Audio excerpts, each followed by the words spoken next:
Jama'a assalamu alaikum. Barkanmu da warhaka, barkanmu da sake saduwa da ku a cikin wannan shiri namu kamar yadda muka saba kawo muku na muku yi sarrafa hotuna. Shiri ne wanda muka tanade shi za mu riƙa shi da harshen Hausa domin mutane su amfanu da abin da yake cikin wannan tasha tamu. Kamar yadda kuka sani yau ma dai muna so za mu sake magana ne akan Adobe Premiere Pro, za kuma mu koma akan After Effects ɗin kamar yadda muka saba. Kasancewar mafi yawan mutane masu amfani da Adobe Premiere Pro sun fi yawa, shi yasa muke dan mai da hankali wajen yin sa, domin saboda akwai mutanen da suke yin comedy, wasu kuma da kansu suke daukan waƙoƙin su. A yau muna so za mu magana ne akan wato cire iska a cikin Adobe Premiere Pro ko kuma hayaniya bayan ka je daukan bidiyo a wurin da kake so kai shooting. Idan ka je daukan bidiyo a gurin da zaka dauki bidiyo sai ka tarar da cewa akwai hayaniya, to abu na farko da ya kamata ka fara yi shine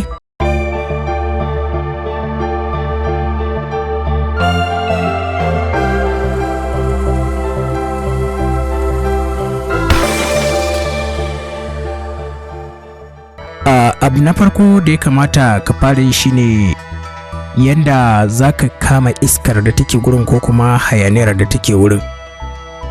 Da farko idan ka je, idan hayaniya ce mutane suke yi, bayan ka dasa kyamarar ka zaka ba da ɗan lokaci ƙalilan, zaka ɗan ba da kamar sakan 2 ko sakan 3 haka kafin jaruman ka su fara aiki ko kuma kafin ka fara ɗaukan abin da kake bukata.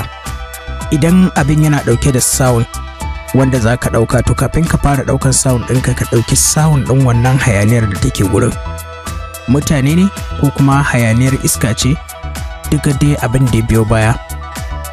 Idan ka fara daukan wannan hayaniyar, bayan ka gama bayan ka dauki hayaniyar sai ka ci gaba da daukan abin da kake dauka. Bayan ina nufin ka raba shi biyu ba, idan ka kafa kyamarar kada a fara yi maka aikin ka sai hayaniyar ta fara shiga.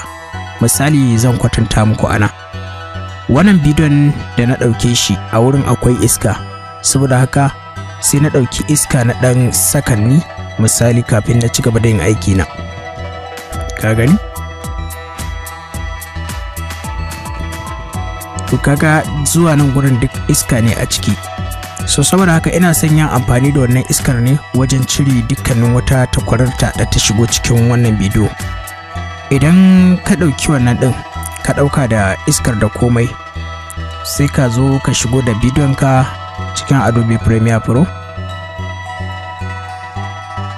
Gashi. Shawara ta biyu shine, idan kana da Adobe Premiere Pro 2018, to yana da kyau ka zama kana da Adobe AU 2018. Idan kuma kana da 2017, shi ma ya kamata ka zama kana da 2017 Audition. In kuma kana da 2020, shi ma ka zama kana da Adobe 2020 Adobe Audition 2020. Abin da yake faruwa shine abin yana tafiya automatic ne. Idan kai klikin kai send da zai tafiya nemi wannan bashin din ne, idan babu shi sai kaga ya dawo ko kuma ya ki budewa. Daga nan abin da zaka fara yi shine zaka taba bidiyon ka haka, sai kai right click, sai ka duba a sama gashi nan aka ce edit clip in Adobe Audition, sai ka taba. Kana tabawa next, kaga shikenan ga program ɗinka ya dawo kan Adobe Audition. Misali wannan ita ce iskar da nake magana na ɗauka, a gani? So iya nan gurin shine iska, daga nan kuma magana ta fara. Saboda haka ina buƙatar cire wannan iskar ana.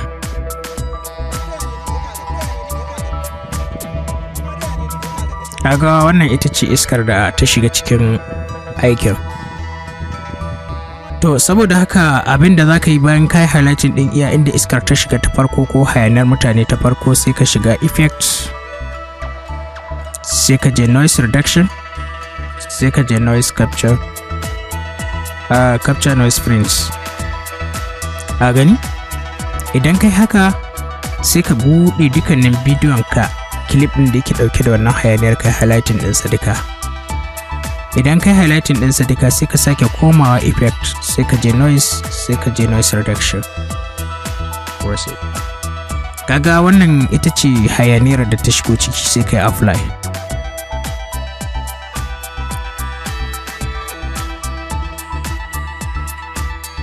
effect, noise capture,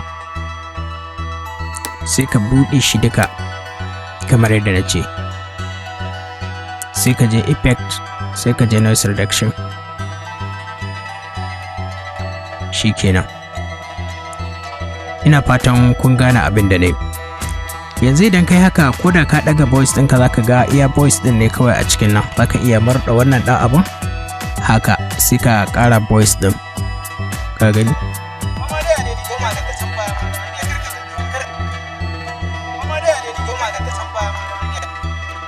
Abin da ya faru a nan shine saboda wajen cire iskar na matse equalizer ɗin. Idan ka so zaka iya rage equalizer ɗinka na cire iska ɗin. Bayan ka yi haka, ka je noise, sai ka je noise reduction.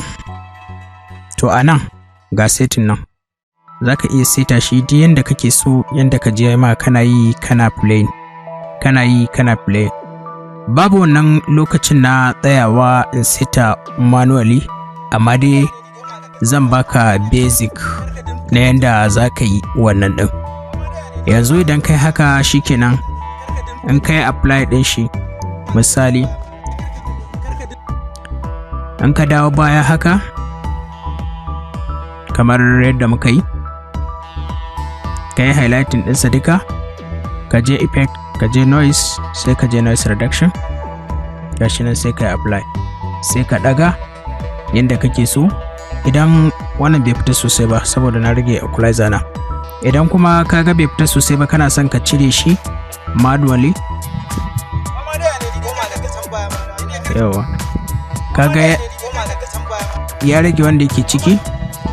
To idan kana so kuma ka cire wannan ragowar manually, sai ka danna shi ma ka highlight, sai ka right click, ga silent. Shikenan, kana yin haka ka cire ragowar wanda bai fita din ba, wanda ya karfi kuma ka riga ka bar shi a ciki. Abin da za ka yi kawai shine sai ka rufe Adobe Audition din, zai tambaye ka sai ka ce yes to all.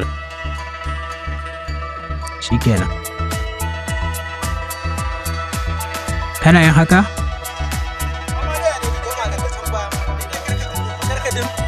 ka gani iskar ya riga ya fita daga cikin Adobe, daga cikin bidiyon da muka ɗauka ɗin muka yi aiki da shi. To wannan yau shine abin da za mu yi a cikin wannan shiri namu na yau. Muna fatan za ku danna mana subscribe, sannan ku taɓa ƙararrawar sanarwa domin samun shirye-shiryen da zarar mun ɗora sabon bidiyo. Ga wanda baya buƙatar shirye-shiryenmu na littattafai ko kuma sauran abubuwa da muke ɗorawa a wannan tasha ta Algaita Media, wanda yake da buƙatar kallon tutorial kaɗai ba tare da an hautsana masa da wani abu ba, lokacin duk da ka ga notification ɗin mu kasancewa tutorial ne, to sai kai gangara ka taɓa, akwai za mu saka comment a farko, kuma akwai link a description, sai kai subscribing ɗin channel ɗinmu ta tutorial zalla, wato After Effects, domin su ci gaba da samun bidiyon tutorial ɗinmu zalla a wannan tashar tamu. Mun gode da goyon bayan da kuke bamu, ku ci gaba da kasancewa da